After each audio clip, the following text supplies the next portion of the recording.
Vamos a 1 Corintios, capítulo número 15. Solo voy a mencionar algunos puntos. Los siguientes domingos que vienen vamos a seguir hablando sobre el tema de la resurrección, así que no se preocupen. Hay tantos mensajes alrededor de la resurrección de Jesús que tenemos para una serie muy buena. Un saludo a los hermanos que nos ven por YouTube. Desde la Iglesia Bautista Bíblica de la ciudad de Gardena, California, les damos un saludo y un abrazo en el nombre del Señor. Y en este día de resurrección, pues es un día muy especial aquí en nuestra iglesia. Y vamos a 1 Corintios capítulo 15. 1 Corintios capítulo 15 es el capítulo de la resurrección de nuestro Señor Jesucristo, comentada por el apóstol Pablo. Todo lo demás que encontramos de la resurrección de Jesús, en detalle usted puede dirigirse a los evangelios. Los 4 evangelios comentan sobre la resurrección de Jesús. Y Hechos de los Apóstoles en el capítulo 1 muy brevemente. Pero les diré algo. El tema de la resurrección de Jesús es el tema central de la Biblia. Definitivamente. Y es el tema fundamental en el Nuevo Testamento. Los apóstoles se lanzaron a predicar y lo que predicaron fue el tema de la resurrección. Cristo ha resucitado. Tenemos un Cristo vivo.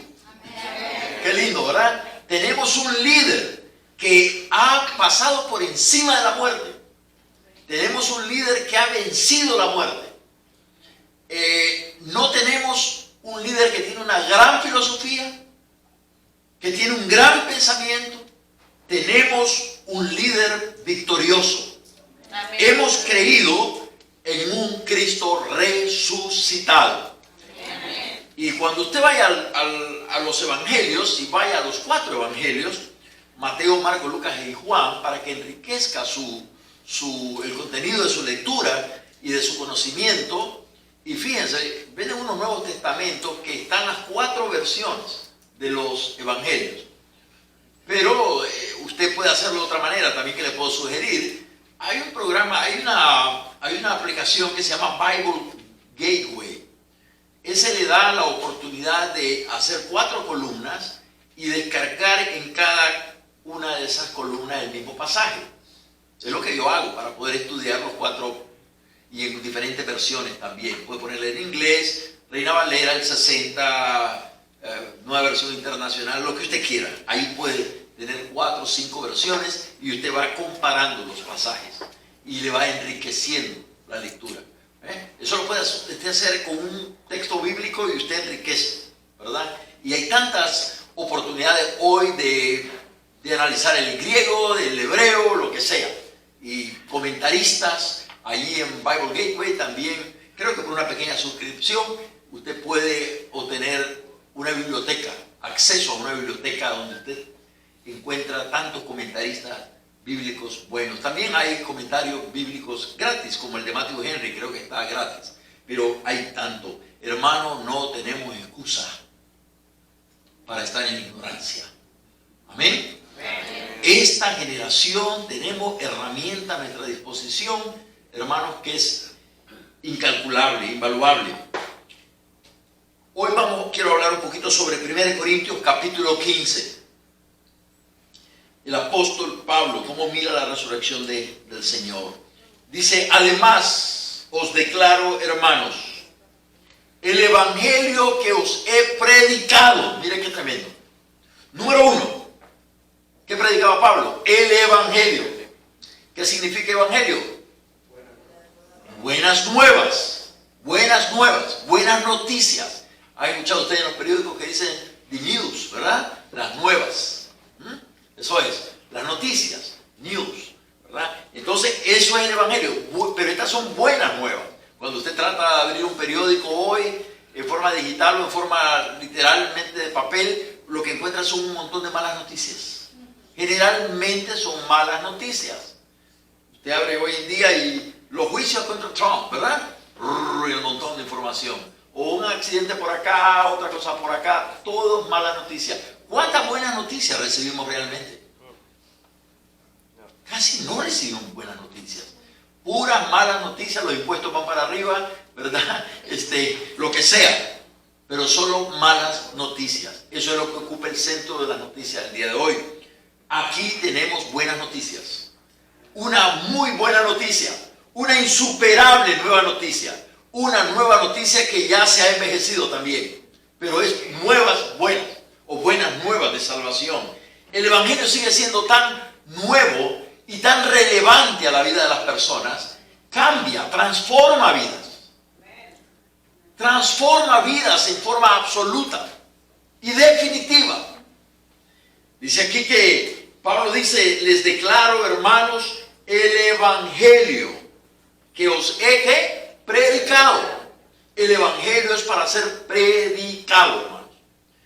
Yo sé que las buenas obras, eso es algo bueno. Sé que el buen testimonio es algo bueno, pero el Evangelio tiene que ser predicado. Alguien dijo, y creo que fue la Madre Teresa de Calcuta, que dijo, no estoy seguro si fue ella realmente no lo estoy, pero dijo: en cuanto sea posible, creo que lo voy a citar mal, pero dijo algo así: en cuanto sea posible, si es absolutamente necesario, usa palabras para predicar el Evangelio, dando a entender que con el ejemplo es la mejor manera de predicar el Evangelio. Pero eso no es cierto, porque la Biblia dice que la predicación del Evangelio tiene que ser de esta manera, verbal. Usted tiene que hablar, es con palabras. Mucha gente dice: pero ¿cómo? Y usted seguramente ha dicho: pero mi testimonio no es el mejor, no es el perfecto, ¿y cómo le voy a hablar yo a las personas si mi testimonio? Mire, yo no creo que Pedro, Pablo, toda esa gente andaba pensando en eso. Ellos se lanzaron a predicar el Evangelio y punto. Ellos sabían que no eran, alguien como Pedro no tenía el menor derecho de predicar la palabra. ¿Por qué? Porque él había negado al Señor. ¿Cómo se sentiría usted si hubiera negado al Señor y después salir a predicar el Evangelio?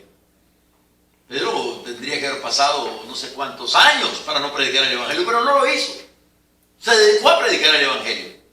Y 3,000 personas fueron convertidas al Señor. Y 5,000 personas también. Le diré, el mal testimonio o alguna cosita que usted tenga por ahí es lo que el diablo siempre va a estar usando para decirnos, culparnos y decirnos: tú no puedes hacerlo, tú no tienes derecho de hacerlo, tú no tienes razón por qué hacerlo, no tienes cara, no tienes... Pero ¿sabe qué? Jesús nos dice todo lo contrario. Jesús nos dice: yo te he perdonado. ¿Qué te está deteniendo?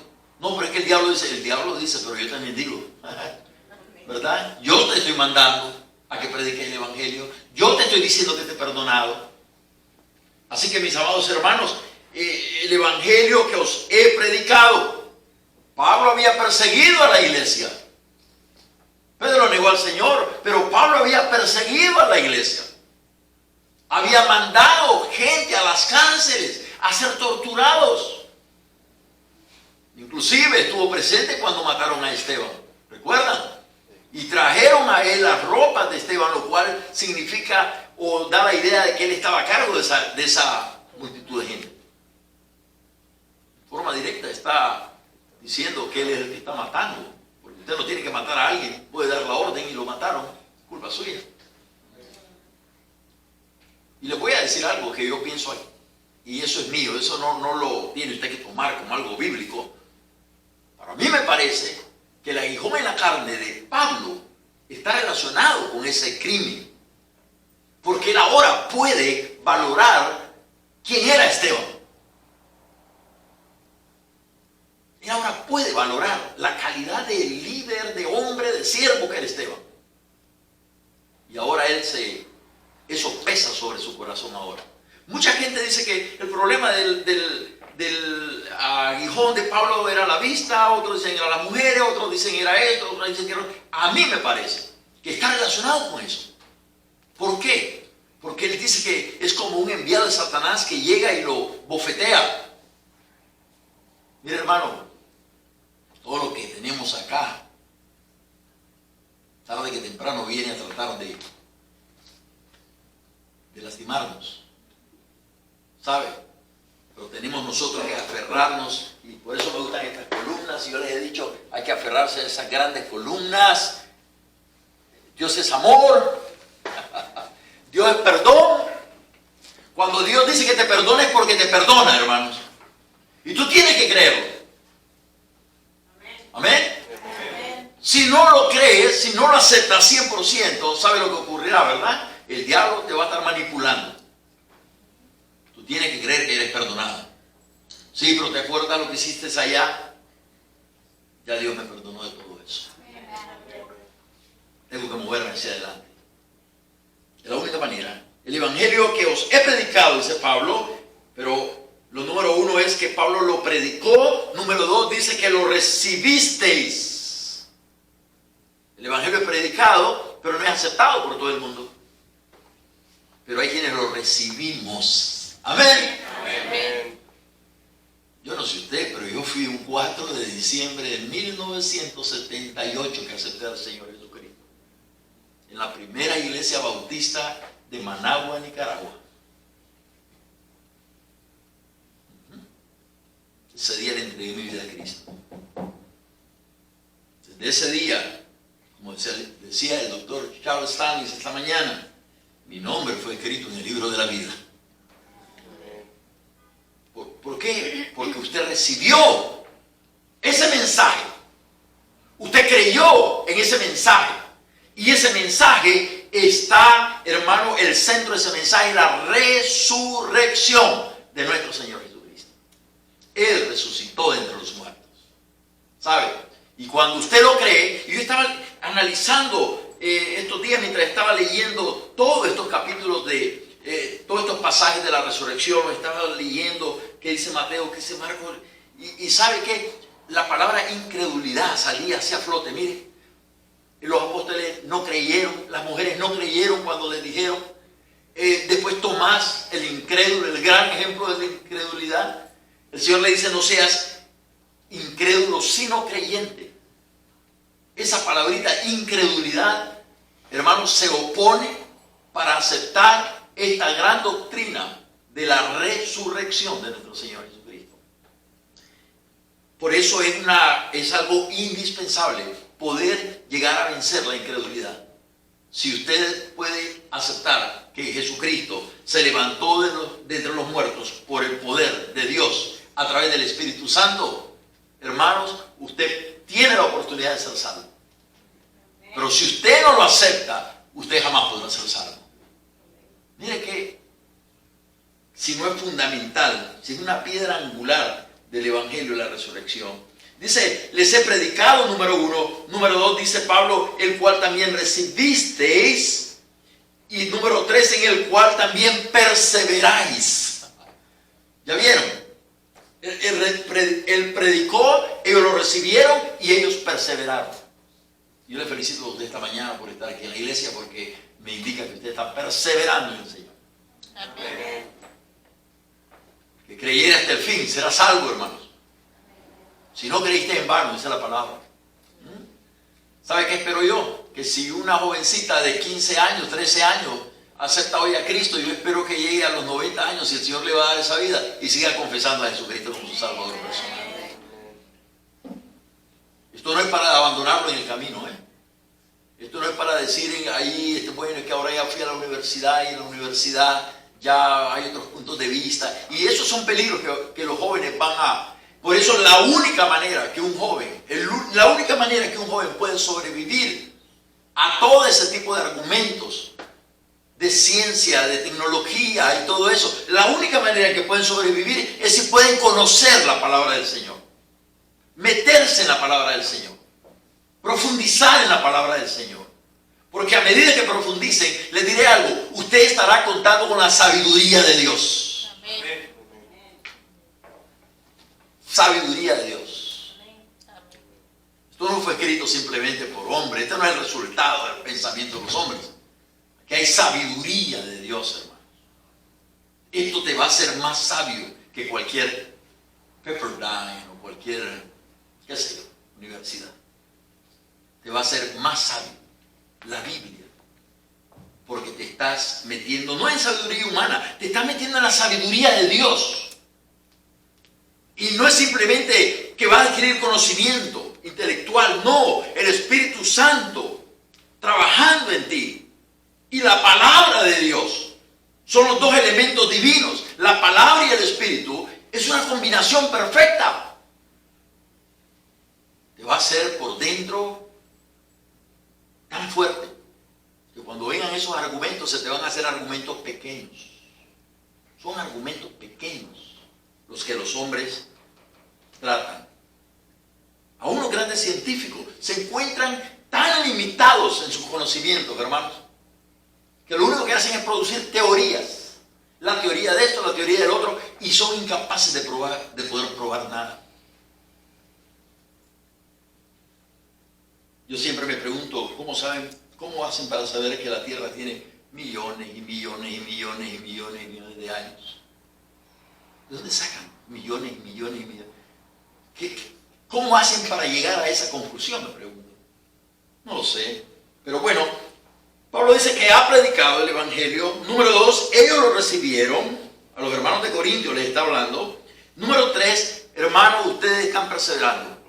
Y Corinto era una iglesia, déjenme decirle, difícil. Era un puerto. Ahí llegaba toda clase de gente. Era muy fácilmente... penetraban diferentes teorías, doctrinas, enseñanzas, filosofías, entraba de todo. Pero ahí le puedo decir cómo el Evangelio logra prevalecer en medio de todas esas corrientes de pensamientos. Es increíble, tiene que ser Dios el que... Fíjense que cuando Pablo le escribe a los Corintios, le está escribiendo para corrección de un montón de cosas. La gente toma a Corintios como el gran tema teológico para hablar sobre las lenguas. Y las lenguas lo que Pablo está haciendo es corrigiendo. A una cena del Señor, Pablo escribe para corregir cosas. Tratando de poner las cosas en orden. Así que ellos están perseverando. Y usted y yo necesitamos perseverar, hermano. ¿Saben? Perseverar. En medio de estos tiempos malos, tenemos que aprender a perseverar. No basta pues con que se nos haya predicado y dele gloria a Dios por la persona quien le predicó a usted por primera vez el Evangelio. Dele gloria a Dios. Yo le doy gracias al Señor por esos grandes hombres que yo escuché en mi vida. Hombres fieles, pastores fieles. De niño tuve un pastor que se llamó el hermano Ruiz. De niño, escuela dominical, de niño, como estos niños que andan acá. Niño, me acuerdo que subí ahí a declamar una poesía. Mi mamá es un clavel, mi papá es mi mamá es una rosa, mi papá es un clavel, y yo soy un achotito acabado de nacer. Algo así. Por ahí va. Está bueno, ¿verdad?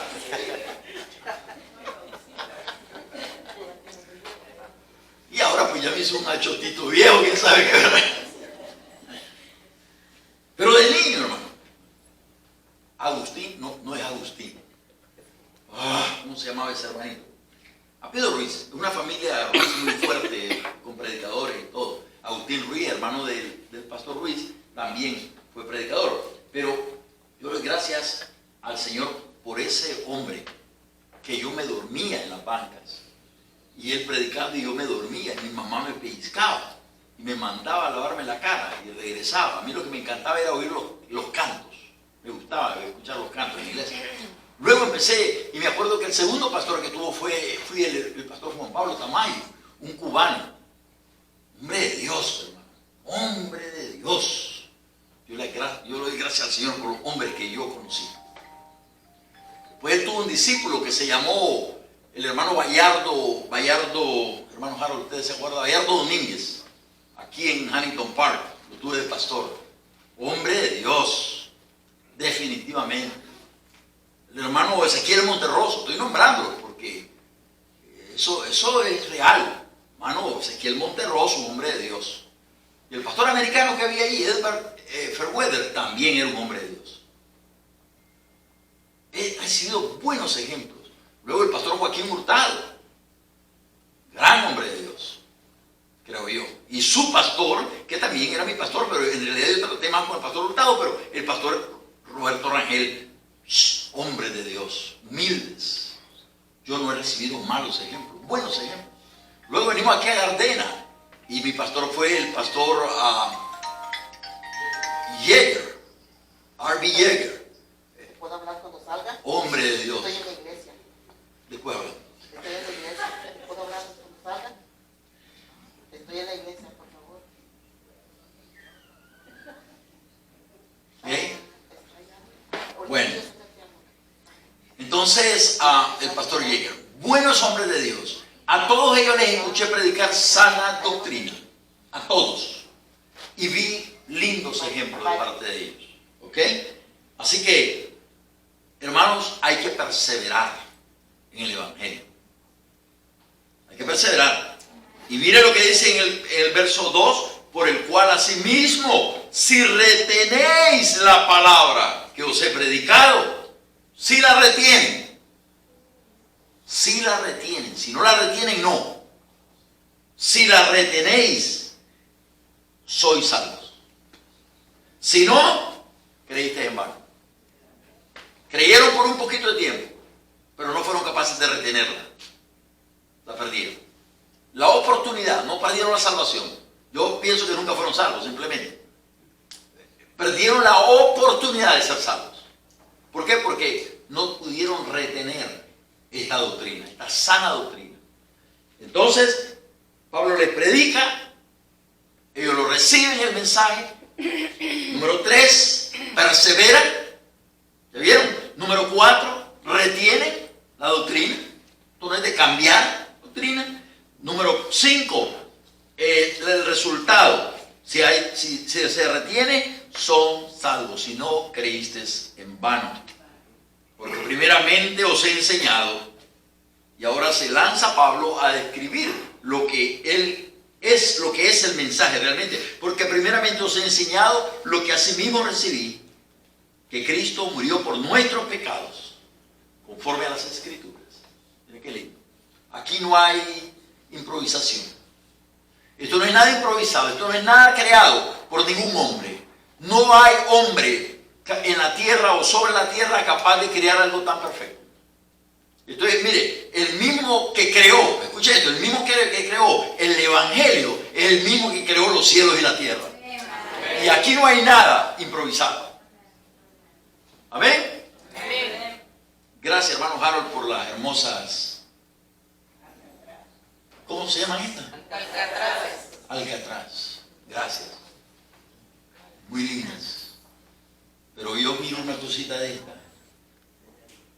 y yo glorifico el nombre del Señor. Amén. Yo digo, Señor, es demasiado perfecto. Demasiada perfección. Y le digo también, qué combinación de colores los que se le ocurren al Señor, ¿verdad? Miren, medio naranjadito, con blanco, con verde. A mí no se me ocurrirían esas cosas, esos colores. Dice, porque primeramente os he enseñado lo que asimismo recibí, que Cristo murió por nuestros pecados, conforme a las Escrituras. ¿Se fijan por qué tenemos que vivir nosotros conforme a las Escrituras también? Porque el Evangelio, en el Evangelio está todo lo que necesitamos, hermanos. En la palabra está todo lo que necesitamos para vivir vidas agradables a Dios y andar en la perfecta voluntad de Dios. A veces la gente dice, ¿y cómo sé cuál es la voluntad de Dios? Conozca la palabra de Dios y no va a tener ningún problema. No va a tener ningún problema. Porque es verdad que la Biblia no te va a decir no fumes, pero te va a decir que somos templo del Espíritu Santo. Amén. Amén. Por lo cual ya de lo demás se encarga el sentido común. Dice, número 1, que Cristo murió por nuestros pecados. Número 2, que fue sepultado. Y número 3, que resucitó al tercer día. Miren qué básico es el Evangelio. Boom, boom, boom. ¿Qué es el Evangelio, pastor? Ahí está. Cristo murió por nuestros pecados, fue sepultado, resucitó al tercer día, conforme a las Escrituras, y que apareció a Cefas y después a los 12. Después apareció a más de 500 hermanos a la vez, de los cuales muchos viven aún y otros ya duermen. Después apareció a Jacobo, después a todos los apóstoles, y al último de todos, dice Pablo, como a un abortivo se me apareció a mí. y se le apareció. Él escuchó la voz del Señor cuando iba camino a Damasco, ¿recuerdan? Se le apareció el Señor. Y les prediqué un día de esto sobre las dos preguntas que le hizo Pablo al Señor, o Saulo en ese momento, era Saulo de Tarso, al Señor. A los hermanos que vienen los miércoles les voy a dar una tarea. Me la traen el miércoles hecha, por favor. Dígame exactamente el verso de la Biblia en donde deja de llamarse Saulo y se menciona ya a Pablo. ¿Ok? Es fácil de buscarlo.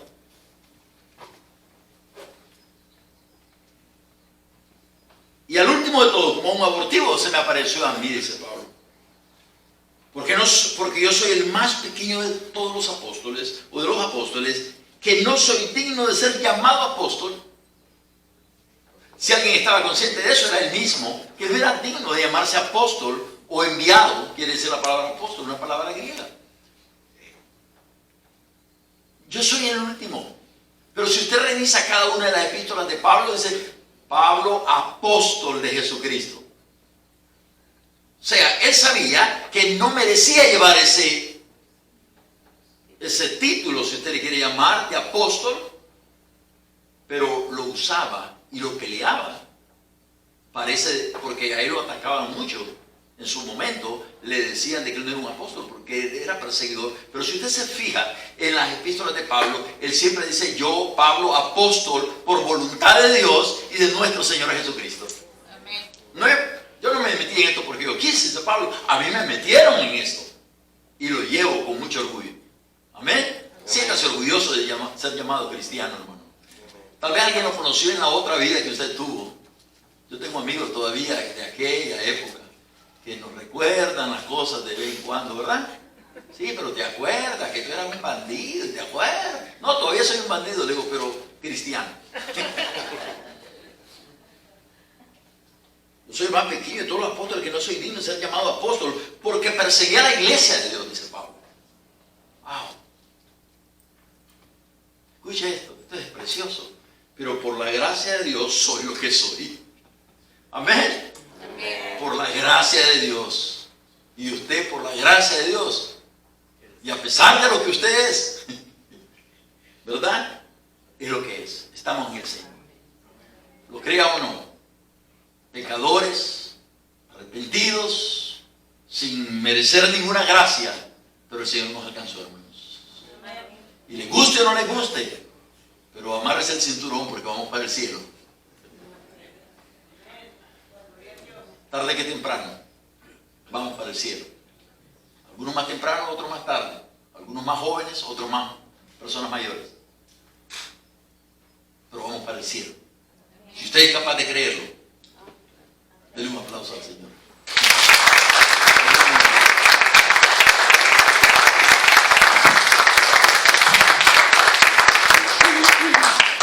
Puestos en pie, por favor, y les voy a pedir que me apoyen en oración.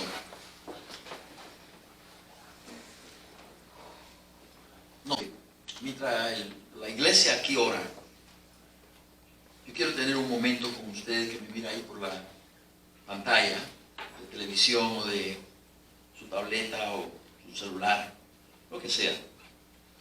Seguramente nos encontró en el programa de YouTube, Caminando con Dios. Y queremos invitarlo a que le abra su corazón al Señor Jesucristo. En esta fecha tan importante, en la que el mundo celebra la resurrección de Jesucristo entre los muertos, yo quiero decirle que es exactamente esa experiencia que tuvo Jesús la que le abre las puertas a todos los seres humanos para que podamos tener acceso al cielo. Y usted puede tener acceso al cielo hoy si usted se arrepiente de sus pecados. Nosotros hoy le estamos predicando el Evangelio y si usted lo acepta, si usted lo recibe, como decía Pablo ahora mismo, usted va a ser salvo. No por lo que usted es o por lo que usted haya hecho, sino porque la gracia del Señor lo estará alcanzando y lo estará alcanzando a través del Evangelio. Si usted que está aquí presente conmigo también todavía no ha tenido la oportunidad de recibir al Señor Jesucristo como su Señor y Salvador personal, yo quiero invitarlo a que también usted lo haga. Así que tanto ustedes que están aquí como los que nos ven por televisión, queremos invitarlos a que reciban la gracia de nuestro Señor Jesucristo. Ábrale su corazón al Señor. Con una oración tan simple como esta, usted puede ser salvo. Repita conmigo ahí en su corazón: Señor Jesús, te abro mi corazón. Reconozco que soy pecador. Por favor, sálvame ahora mismo. En el nombre de Jesús, recibo pues a mi Señor Jesús como el Señor de mi vida. Amén. Amén.